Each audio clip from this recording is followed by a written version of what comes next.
The African Americans, the Latinos, good portion of women would be the first to step forward and join his army to help share the resources, feeding the poor who die unnecessarily in the world of plenty. At the same time, we're facing an imminent stock market crash that will be 2008 all over again, if not worse. And that was a foretaste of this episode of the Planetary Makeover Show. Humanity is a crossroads, and all of us are wanted. All races, all spiritual activists. Now, together, we've got to go change the world.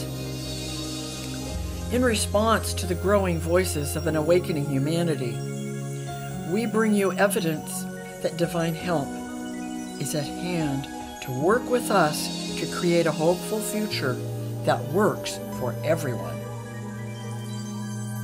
Welcome to another enlightening and thought-provoking episode. I'm your host, David Mynott. How do you present these mind-blowing facts to people on the street or in the grocery store? How do you get them excited about the future? Well, you can start by telling them what you heard and saw on this episode. This show is an audio broadcast from our precursor, Share-on-the-Air Radio, which some of our current production team worked on. We have here Cielito Pascual interviewing Ira Palmer.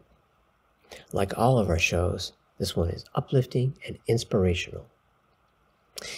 In these seemingly uncertain times, just when you thought humanity was about to completely blow it, there's new evidence that we're on the verge of pulling a rabbit out of a hat to remake our world along more just and equitable lines. In fact, it's already begun. And if you're watching the news closely, you'll see the wisdom and solutions offered by people out in the streets, particularly people of color and women, who are vocal proponents of dramatic, meaningful, and lasting change. Our guest today, Ira Palmer, will offer observations showing that humanity is beginning to create a whole new, brilliant civilization based on brotherhood, justice, love, and a sharing of the world's resources to end poverty and war, positing it as the only way out of the current chaos that the world is embroiled in. You might find yourself agreeing with him, or you might say, not likely. Well, bear in mind that Ira Palmer himself went from skeptic to torchbearer. And our guest, Ira, is a world traveler, a student of major world religions, both Eastern and Western, and is a champion when it comes to pointing out little-known facts that many find to be uplifting and even mind-blowing. Ira Palmer hails from North Carolina, where he served in state government, was chapter president of the NAACP, and served on the board of the United Way. Now, Ira is very aware of the huge gulf existing at the present time between the rich and the poor. But now, hear him make a convincing argument for why, rather than think of these days as the end times, to rather view them using that old cliche that adversity is the mother of invention. And with the voice of the people growing louder and presenting solutions, and the many wise, enlightened teachers emerging now, we can look forward to a new, fair, and just world with no hunger, no poverty, and no war. Ira Palmer will describe for us, underlying all the different religions, that there's this prophecy of the advent of a great divine messianic being who presents himself at a time of greatest chaos in the world. And that sounds like just about now. So stay tuned as he examines the evidence of wonderful miracles occurring right under our noses, as he makes the case for all of this happening right now. And be sure to stay on after the interview for an inspiring short meditation together. Welcome to our show. This is Share on the Air Radio, and my name is Cielito Pascual, podcasting from Seattle, where today it's a beautiful, gorgeous, sunny day, not too cold, and I welcome all of our listeners around the world, especially those of you who are tuning in for the first time. I know that many people are familiar with the term the Masters of Wisdom. Some people are familiar with the fact that that the masters are in the world. Not as many may realize that at the head of this group of Masters of Wisdom emerging into the world sits the most senior member of this group, Maitreya, the World Teacher, our eldest brother of humanity. And on this program, we talk about this event, the emergence of Maitreya, the World Teacher, and the Masters of Wisdom emerging onto the world stage, into the modern world. And the purpose of the show is to not convince anyone that this is true, but open minds and awarenesses to the possibility of this fact, and to look at the world in a new way. Here in the United States, coming up soon, we celebrate a federal holiday. It is the birthday of great civil rights leader Martin Luther King Jr. And in line with that, today we're going to talk about the ways in which the message of Maitreya, this event of the emergence of Maitreya, can impact communities of color, how communities of color are receiving this information, how it's resonating for communities of color. So I'm pleased to introduce to our audience Ira Palmer. He is in North Carolina, in Asheville, North Carolina. He's a longtime student of the Ageless Wisdom teachings, and his life experience also includes a distinguished career working for the state of North Carolina. He has served on the boards of numerous agencies, including service as chapter president of the NAACP and board member of United Way of Central Carolina. He is a longtime advocate for children's development and education. And today, Ira is retired and devotes much of his time to sharing the story of Maitreya and the Masters of Wisdom in a very public way. Welcome, Ira. How are you? Thank you, Cielito. Great to be with you. Really appreciate you taking the time. And you're a good friend, someone I don't see often because you're in another city, but we do get to meet at our conference in San Francisco. And I always enjoy sharing ideas with you. So I'm glad we're connecting virtually today. Absolutely. Yeah. So I just wanted to point out to our audience, you're not just a student of the Ageless Wisdom teachings. And when I say Ageless Wisdom teachings, you know the books I'm talking about. Authors our audience may have heard about are Helena Petrovna Blavatsky. Blavatsky, B-L-A-V-A-E. Blavatsky. Alice A. Bailey, Helena Roerich, and today the books of Benjamin Creme, C-R-E-M-E. And many people study these books. Many people read these books. This information, beginning with Helena Blavatsky, was introduced over 125 years ago. So there are many students of this work. You not only study the Ageless Wisdom teachings, but you are out in the public sharing the information. Why is that important to you?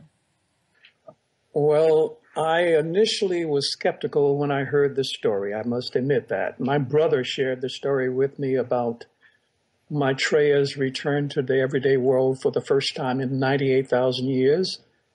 And I told my brother, I said, well, he might be the Antichrist. And he said, I don't think so, Sonny. I said, well, what's its answer to the chaos, the turbulence, the violence, the terrorism in the world today?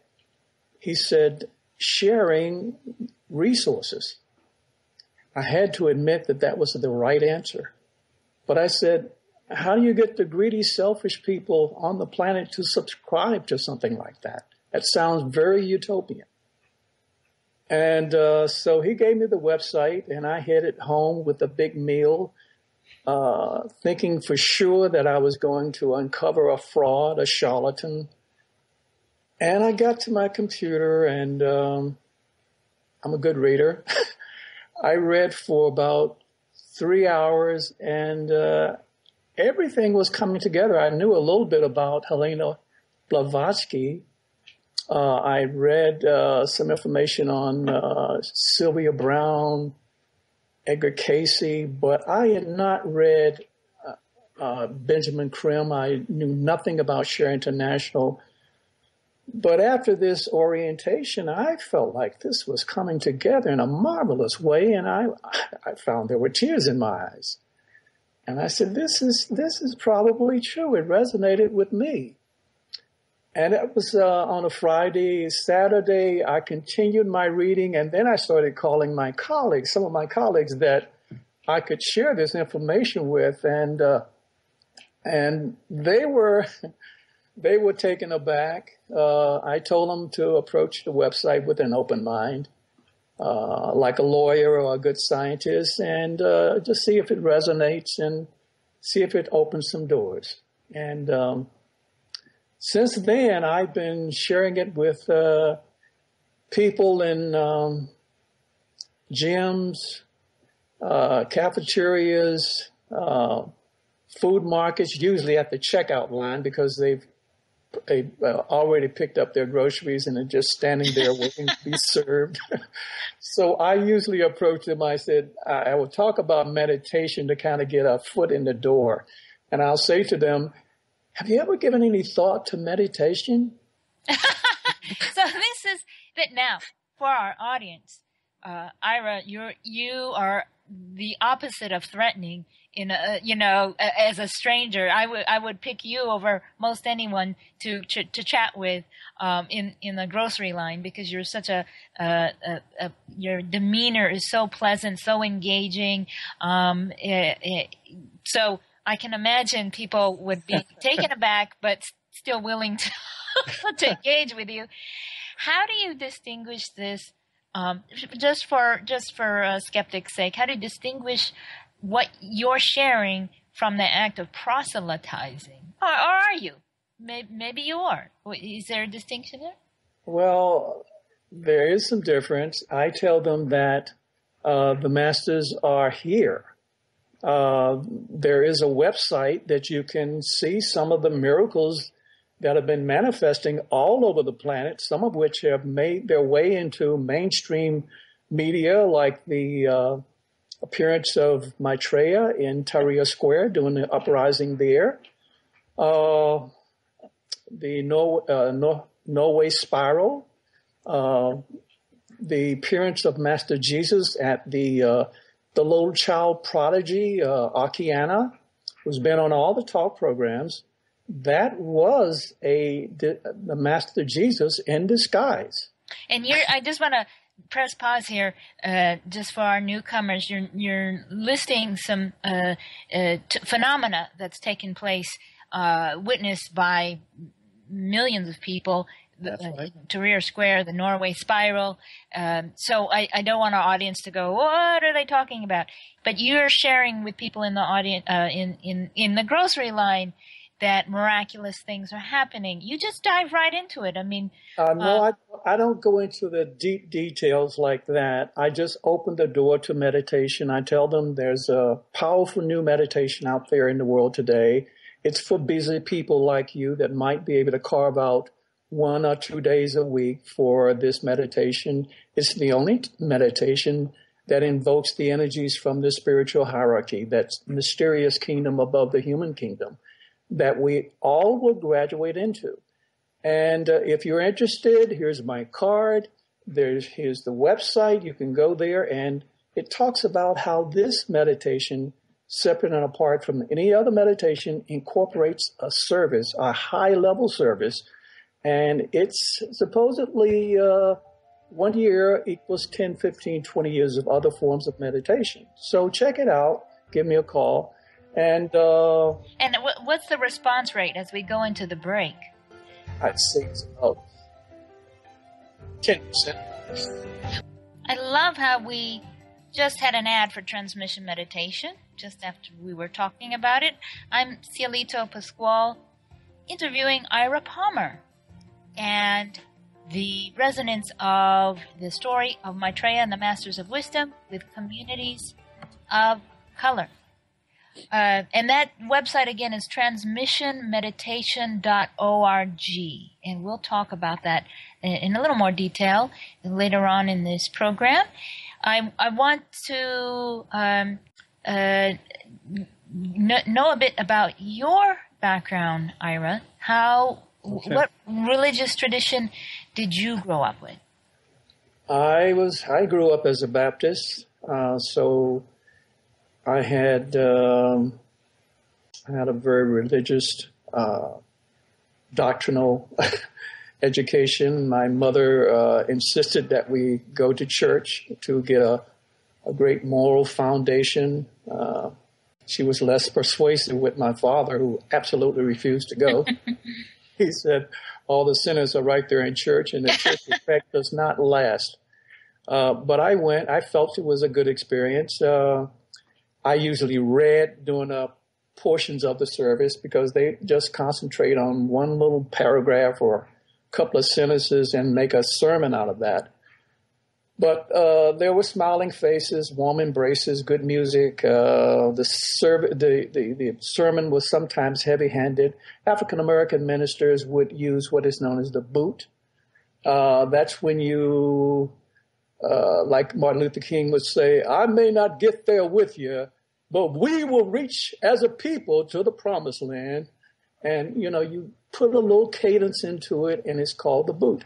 So I would come alive when I hear that because of the women in the church would start shouting and all the rest. But when I approach people now, and a lot of times they've heard this all of their lives, they're devoted to Jesus, and hearing the name Maitreya is foreign.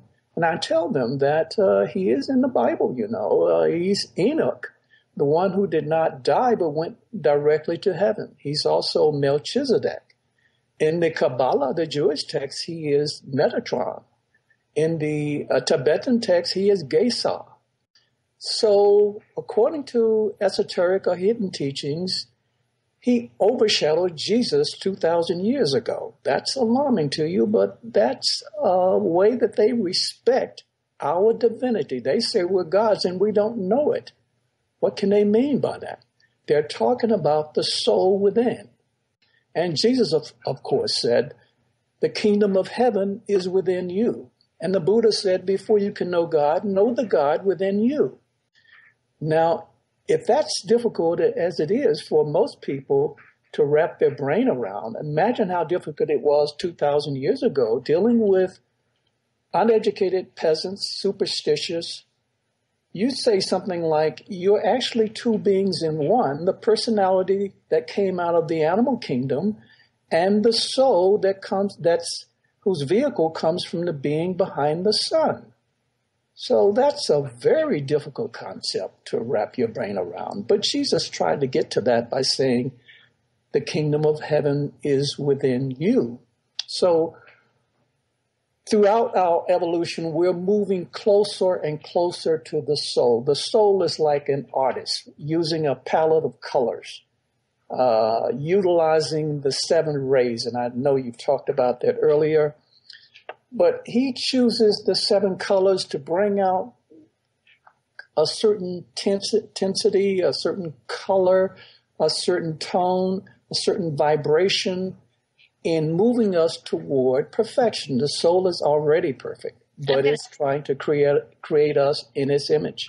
So, just to give our audience context, we're talking about the event of the emergence of Maitreya, the world teacher, and his group, the Masters of Wisdom. So correlating that with, for people who are oriented to the Christian context, what the esotericist, the esoteric science, as you say, examines the evolution of the evolution of life on Earth. And our evolution, the human evolution, is on a journey, and we are now, as we heard in the opening of the show, we're in a tremendously potent time. There's many changes unfolding, and all of these changes were anticipated by the Ageless Wisdom teachings. We're at a very critical transition point between the Piscean age, transitioning into the Aquarian age. So all these things are happening. We have masters emerging into the world. We have people waking up to the realities of life, waking up perhaps in the sense of feeling dissatisfied, seeing that what's happening in the world is not addressing our needs. So there's a lot going on. And when you talk about speaking to Christians, the term Maitreya is foreign, but you connect with these names in the Bible. You have to explain reincarnation in that sense, and a lot of traditions don't recognize that. Certainly, you've mentioned to me before, and many people might know this, that's been excised from the Bible. Why don't we focus, perhaps our audience can understand a little bit better the context if we refer back to reincarnation and the cycles of life and how that's brought us to where we are today with this potential of expressing divinity. Well, actually, reincarnation is in the Bible. It's most of it was removed by the Roman Emperor Justinian in the 553 Ecumenical Council in Constantinople. He felt like he needed to get rid of it because it would embolden people to challenge his authority. The Pope at the time, Virgilius, did not even attend that meeting. But Jesus clearly said of John the Baptist, when his disciples questioned him as to who this individual was preaching in the wilderness, he said, of those born of woman, none have risen greater than John the Baptist. And if you will accept it, he is Elias who is to come. So, it was there. It was taught. Jesus was a member of the Essenes. Historical facts show that the Essenes were a vegetarian order who believed in reincarnation. Jesus' disciples noticed that whenever he healed someone, he said, thy sins be forgiven, before he made them whole. So when he came upon a man that was born blind, the disciples asked, for whose sin is the man born blind? Is it his sin or the sins of his parents? Jesus described that it was neither in this case, but through these things that God's works may be manifest. That's the closest he could come to saying that the soul was restricting its vehicle so that the person could make forward progress. Sometimes the explanation is karmic. Sometimes it's the law of cause and effect. We've been here hundreds of thousands of lifetimes. In some of those lifetimes, we've fallen short of the mark. We've hurt some people. We have to deal with the effects of those causes that we set in motion.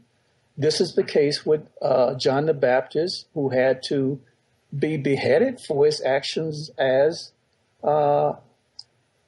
Elias. So you go to Kings and you see what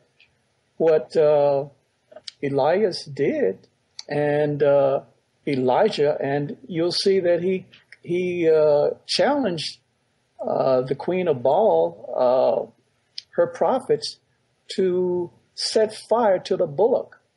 And they couldn't do it. It was about 350 of them. And then he called upon God after wetting heavily the bullock, and the fire came down, and he showed the prophets to be false prophets and had them all beheaded. He killed them all.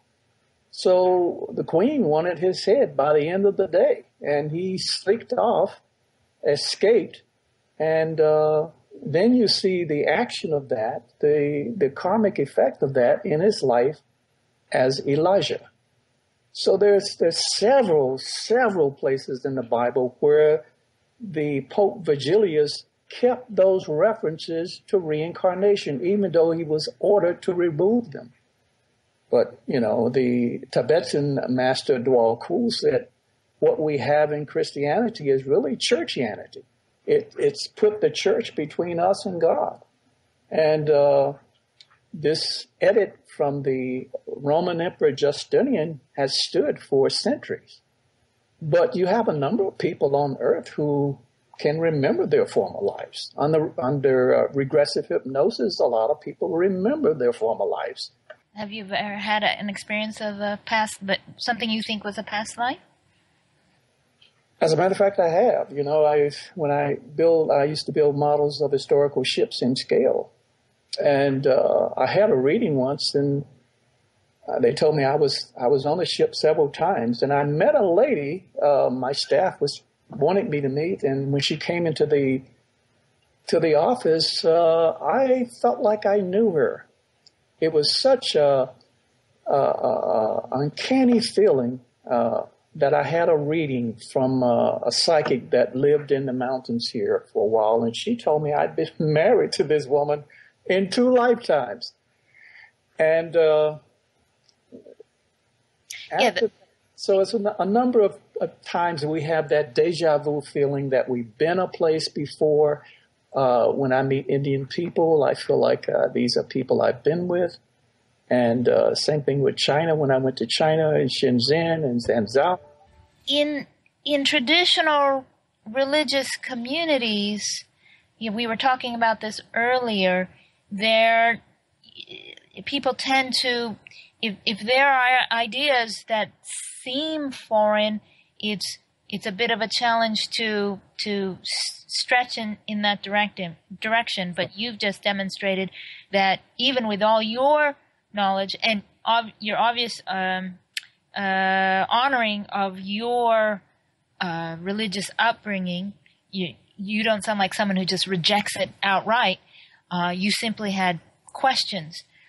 One can continue with their tradition and include this information rather seamlessly about Maitreya and the Masters of Wisdom. Talk a little bit more about the connections. We talked about the connections of the idea of reincarnation and law of cause and effect. Are there other connections that can be made between the traditional Christian experience in African American communities and the information of the Ageless Wisdom teachings? Well, of course, that African Americans feel that we get the short end of the stick insofar as the justice element. Many African Americans still feel discriminated against. They feel disenfranchised. We got photo ID here in North Carolina.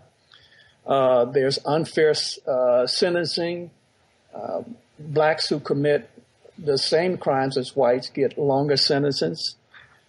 Police misconduct, the Black Lives Matter issue is front and center now, mainly because of the proliferation of smartphones where young people take pictures of police officers acting badly. It's a small minority, but the majority fail to do disciplinary actions, fail to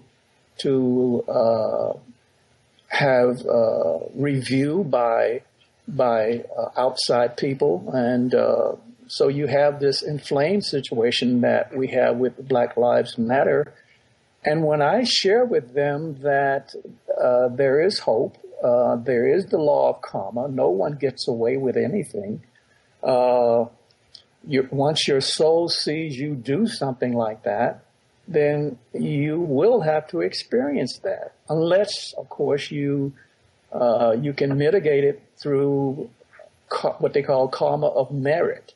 And the best way to do that is through the meditation. But African Americans, I tell them generally to approach the subject like a scientist, become an objective investigator, say, I don't know whether this is true or not. I'll just do my homework, due diligence, and see whether or not it resonates with me.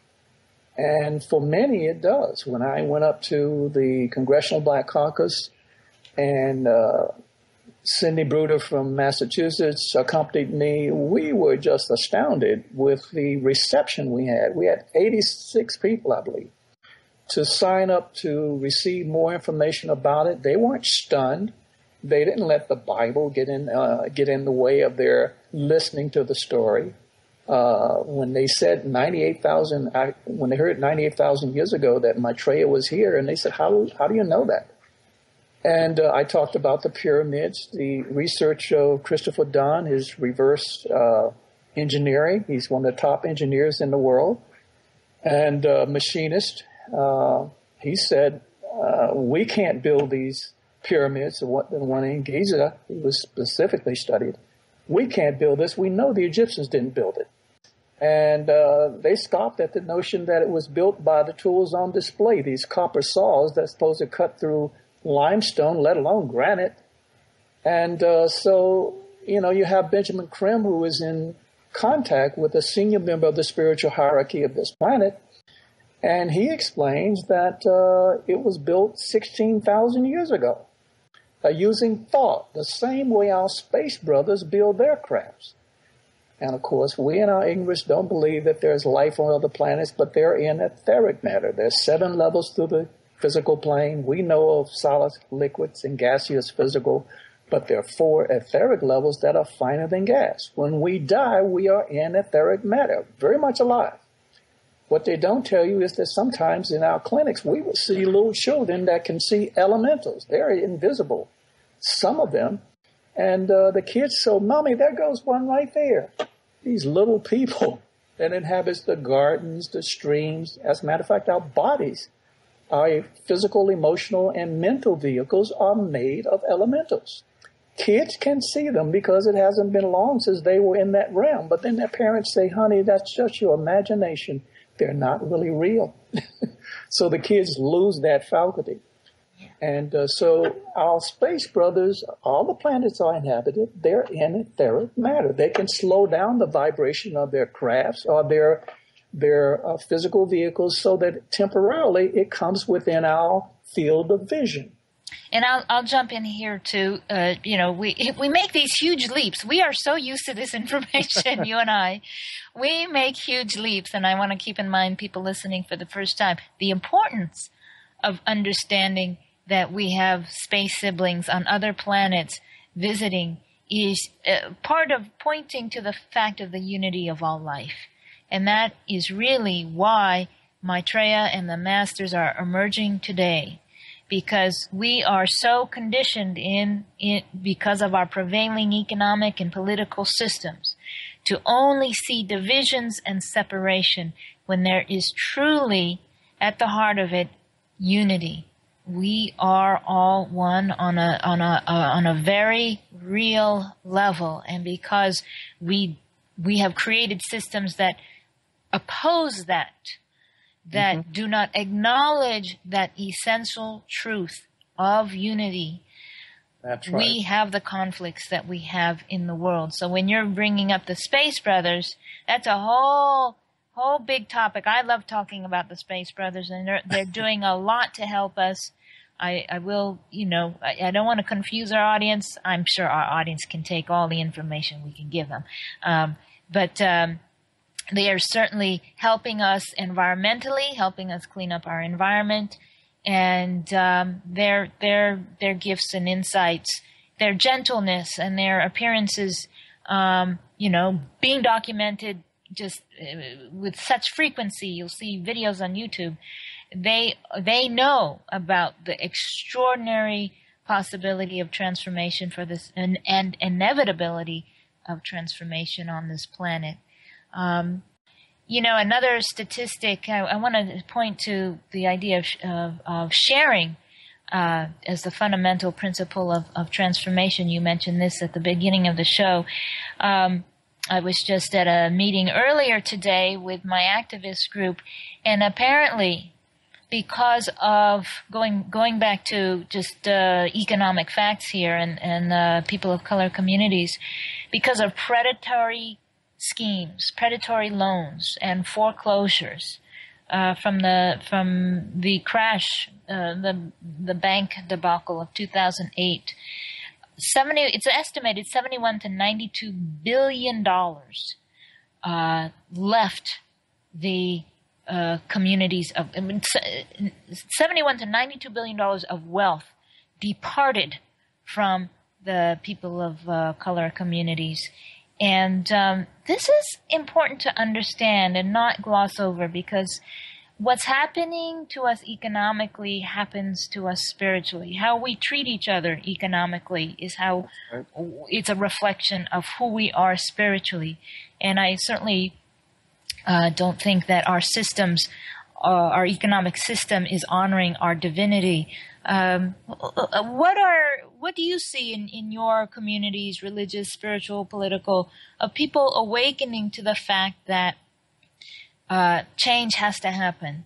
And what kind of change, exoteric change, do you see people taking as they're paying attention to these startling facts? Well, I think people are so immersed in their lives, their 24/7 lives, trying to make a living, trying to take care of the kids, and they don't really have the time to read esoteric books. It's one of the reasons I attempted to condense some of the most compelling elements of Benjamin's 16 books into a digestible read for people who just don't have the time. And I sympathize with that. But at the same time, we're facing an imminent stock market crash that will be 2008 all over again, if not worse. And we have the terrorist activities all around the planet, ISIS, Boko Haram, the Taliban, and all the rest. And it's because these young people all around the world, not just here in the United States, but all around the world, some of them well educated, and they have families. They lack the ability to feed their kids, their families, to provide for them. And in their despair, they turn to violence. They will become more and more creative in their ability to deliver that violence. And we use our drones to capture significant leaders in that group, but at the expense of wiping out sometimes little communities. And they're angry. And so we have to, Maitreya says, we have to become sane about this and share the resources that rightly belong to everyone. Unless we do this, we are on a trajectory for a nuclear war, and it would destroy all life on this planet. So we must share to, as Maitreya says, to create justice. Without justice, we will have no peace. Without peace, we have no future. Ira, you mentioned all the about terrorism and violence and injustice. I just wanted to mention, Ira, that in one of Benjamin Crem's books, again, that's Benjamin Creme, he wrote the book, The Great Approach, New Light and Life for Humanity. And there was a question put to him about which groups will be the most receptive to Maitreya's message after what is known as the Day of Declaration. We've talked about that before. Yeah. And I'll just mention that the Day of Declaration, it will be the day where Maitreya presents himself through the media, through the satellite. Everyone around the world will be able to see him simultaneously. We will not hear him speak, but we will hear his voice in our heads, in our native languages, and all of the world will be presented a choice whether to continue with our modes of living based on greed, competition, and separation, or work to transform the world on the basis of cooperation, compassion, and unity. So, do you recall how Ben answered that question about which groups will be the most receptive? He did say that the African Americans, the Latinos, good portion of women would be the first to step forward and join his army to help share the resources, feeding the poor who die unnecessarily in the world of plenty. Some people, about a third of the planet, will be on the fence. Some who are the religious fanatics, the conservative forces, the Piscean forces, will be very skeptical. Some will see him as the Antichrist. They don't know what that word means. It's the destructive phase of the first ray, which is will, purpose, power, and you have the destructive element called the Antichrist that's sent out at the end of each era to prepare the way for the new era. It was sent out during the end of the age of Aries to prepare the way for the Piscean era. It was sent through Nehru in Rome, and it was sent out again in the Aquarian age, beginning of the Aquarian age, during World War I and World War II to Hitler and some forces in Germany, the group of militarists in Japan, and a group in Italy. So that's sent out. It's almost like a forest fire. The immediate effect of that is very destructive, but in the aftermath of that, new siblings, new trees are coming forth that were in the shade of these colossal canopy of mature trees, and they're able to tolerate the new conditions much better. So it is something that is sent out by the highest center in the planet. That's Shambhala. It's in the Gobi Desert. Used to be the Gobi Lake. It's a beneficial clearing out of the forces of the old to prepare the way for the new. So that happens. We're in the most critical, as you said earlier, time period in which the masters, if you go to the website, do the orientation and follow the links and just read this information. You'll find that everything is congruent. It fits together. The masters are doing everything within the laws that are there to not infringe our free will, but at the same time, let us know that we're about to embark on a major transformation on the planet. And I will direct people to the page that you examined so closely some years back.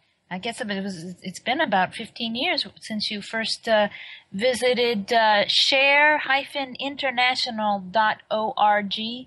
Mm-hmm. And we're so impressed by that information. Again, SHARE-International, spelled out, .org. And I let me correct myself. From the Great Approach, New Light and Life for Humanity by Benjamin Creme actually quotes the Master Dwal Kul, who wrote through Alice A. Bailey. He indicated that the African peoples will be among the first to recognize Maitreya and to follow his lead. In fact, the most publicized appearance of Maitreya took place in Nairobi, Kenya. This was news broadcast on CNN way back in 1988. And if you go to Share-International.org, you'll find that story. That was a significant story. Maitreya appeared out of the blue, literally, before a group of 5,000 Christians led by a healer named Mary Akatsa. And he appeared in traditional garb of that community. They recognized him immediately as the Christ and called out to him. And he spoke in unaccented Swahili. There's an image that you can see online of that. It was witnessed by the editor of the Kenya Times, who wrote about it in detail. That exists, I believe. Yeah, that's reprinted on the Share International site. So I think that's significant that that event happened, that it happened to such a large group, that it was recorded, and that it was broadcast. And since then, Maitreya has appeared to many, over 100, maybe close to 200 religious groups, all different religions around the world. But that event was the most documented one. And I just, in honor of Martin Luther King, want to quote when he spoke. He always spoke fiercely against economic injustice. And he said, "A true revolution of values will soon look uneasily on the glaring contrast of poverty and wealth." And Maitreya, the world teacher, in message number 81, among other things, said very simply, "Man must change or die. There is no other course." That's right. So let's talk about actions that people take. You were talking about transmission meditation, telling people in the grocery line. You've started a number of groups, and talk about your experience. Well, I started a group in Winston-Salem, and it's now hosted at the Unity Church in Winston-Salem. There's a second group there as well. I started a group in Raleigh, and it lasted for about a year. Recently started a group in Durham, and just a couple of weeks ago, I visited them, and they had 11 people there. It's interestingly, it's all African American. Durham has a large African American population, and they were hungry for this kind of information. And I just cleared up some of the difficult areas in the Bible to understand, and talked about its allegorical, symbolic meanings. And they were very receptive when I went to the Black Congressional Caucus and the NAACP National Conference. They were also very receptive. Occasionally you find someone to approach you and say, "Well, Jesus is my Savior, and that's all I need." And I sometimes respond and say to them, "Well, when you found that the Bible said this is only 500, 6,000 years that we've been here, how did that square with your science? And did you close the book then? And did you leave yourself open for new information based upon new knowledge?" That's all I'm saying. You have to open yourself up to new information. When a child asks you, how do you make the baby? You don't get into the details of that. You don't talk about sex. You talk about an egg and a sperm. But sooner or later, they're going to find out. And you have to be back treading to kind of cover yourself. And the kids at school don't give the full explanation that you give. Humanity is evolving. And as we evolve, the masters will give us more information because of our rising consciousness, our ability to understand energy, matter, how things happen, our place in the universe, the laws in effect, not just rebirth and reincarnation, laws of karma, but also sacrifice. Ira, thank you so much for joining us. Thank you, Cielito. And now for the treat I promised you earlier, to meditate together. As most of us are aware, our world has arrived at a moment of profound transformation. As millions call for peace and justice, many are seeking ways to help serve the world, and at the same time looking for an effective means of personal spiritual development. Transmission meditation is a way to do both. Introduced in 1974 by a master of spiritual wisdom, transmission is a group meditation that makes available the benevolent energies pouring into the planet in an ever-mounting rhythm and potency. Transmission groups worldwide receive and transform these energies sent by a group of extraordinary teachers, the Masters of Wisdom, led by Maitreya, the World Teacher. Thus stepped down, these energies can be used in the betterment of all life on Earth. This meditation also has a salutary effect on the individual participating in the meditation. It is safe, scientific, non-denominational, and will not interfere with any other religious or spiritual practice. In fact, it will just enhance them. So it's for the religious and non-religious alike.